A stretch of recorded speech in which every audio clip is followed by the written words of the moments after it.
So hello guys, कैसे हैं आप लोग। उम्मीद करता हूँ कि आप भी मेरी तरह बहुत ही ज़्यादा दुखी होंगे, क्योंकि जिस हिसाब से आजकल मार्केट में जो माहौल चलाया है कि CFG बंद हो गया है, तो इससे भी मुझे काफ़ी दुख हुआ है।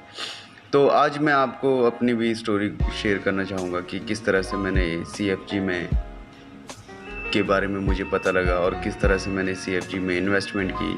इन्वेस्टमेंट करने के बाद में मेरा पैसा कितना बढ़ चुका था और कितना पैसा मैंने इसमें से निकाला है, ये पूरी की पूरी जानकारी मैं आप लोगों के साथ शेयर करना चाहता हूँ। उम्मीद करता हूँ कि आप लोगों को ये वीडियो पसंद आएगी और आप ज़्यादा से ज़्यादा इसे शेयर करेंगे। तो शुरू करते हैं बिना किसी बकचोदी के आज का ये नया टॉपिक, जिसका नाम है CFG football. England, family of 13 years, and operates several football clubs around the world in Manchester City, and also has shares in America, Australia, India, Japan, Spain, Europe. So finally इतना ही सब कुछ research करने के बाद मैंने decide किया कि मैं भी अपनी इन्वेस्टमेंट फुटबॉल में कर दूंगा। फिर उसके बाद मुझे मिला मेरा एक दोस्त, जिसने मुझसे कहा कि तू भी CFG में इन्वेस्टमेंट कर ले, और मैंने तो इसमें ऑलरेडी ही अपने पैसे लगा दिए हैं और मेरे पैसे दिन प्रतिदिन बढ़ते ही जा रहे हैं। तो इसी तरह से मैंने भी इसमें शुरुआत कर दी और मैंने भी अपने पैसे लगा दिए। मैंने भी सोचा कि शायद पैसा लगाने के बाद मेरे पास भी पैसा ही पैसा होगा। बस अब तो क्या था, पैसा आ रहा था और डेली मच्छी फ्राई चल रही थी रूम पे, डेली पार्टी हो रही थी, डेली दारू की बोतलें खोली जा रही थी। सोचा कि अब तो लाइफ एकदम सेट हो चुकी है।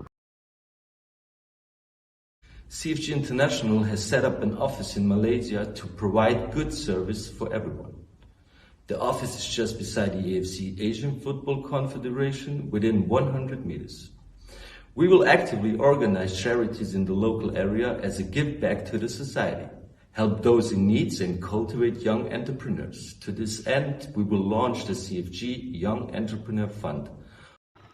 बस फिर क्या था, फिर कंपनी ने डिसाइड किया कि अब इसे लीगल करना चाहिए, और लीगल करने के चक्कर में मलेशियन गवर्नमेंट को 28% टैक्स देने का वादा किया गया, जिसमें से 8% टैक्स हमारा काटा जाएगा और 20% टैक्स कंपनी उसमें पे करेगी।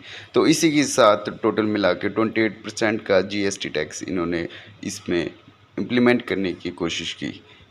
फिर उसके बाद एक दिन रात को जब मैंने एप्लीकेशन खोलने की कोशिश की, तो मैंने देखा कि सिस्टम अंडर मेंटेनेंस शो कर रहा था और इस तरह से कुछ पेज शो कर रहा था। इसे देखते ही मेरे मन में धड़कन बहुत तेज़ बढ़ने लगी और उसके बाद मैंने अपने ग्रुप के सभी साथियों से कंफर्म करने की कोशिश की ये सिस्टम क्या है। तो जैसे ही हमने CFG का पेज खोल लिया और उसमें देखा कि हमने हमारे ग्रुप के मेंबर्स और क्या क्या प्रतिक्रिया दे रहे थे, तो उसमें सबसे पहले हमने ये देखा कि ये 24 तारीख को दोबारा खुलेगा। तो इससे हमारे मन में एक आस बढ़ गई कि हाँ, शायद हो सकता है कि ये अंडर मेंटेनेंस चल रही है एप्लीकेशन और ये बहुत ही जल्दी अपने नए अपडेटेड वर्जन के साथ मार्केट में फिर से लॉन्च होगी। पर हमारे मन में इतना डर बैठ चुका था कि शायद हमें लग रहा था कि अब हमारे पैसे नहीं उठेंगे, और उसी तरह से अभी भी हमें फीलिंग हो रही है। तो गाइज़, आगे देखते हैं कि क्या होगा इसके बारे में। अभी हम कुछ कह नहीं सकते कि मेंटेनेंस अंडर मेंटेनेंस ये कब तक रहेगा और एक चालू होगा कि नहीं होगा। अभी इन्होंने जो डेट जॉइन करवाई है कि 24 तारीख को ये फिर से ओपन होगी, उसी का ही हम इंतज़ार कर रहे हैं। देखते हैं कि CFG का नया रूप किस तरह से आता है और क्या ये हमारा पैसा रिटर्न करता है कि नहीं करता है। तो बस ये थी मेरी स्टोरी, और इसी के साथ ही मैंने आपको बता दिया है कि लाइफ में रिस्क बिल्कुल नहीं लेने का, और अगर लेने का भी तो एक्स्ट्रा पैसों में लेने का, जो आपके 4-5 महीने तक काम नहीं आने वाले।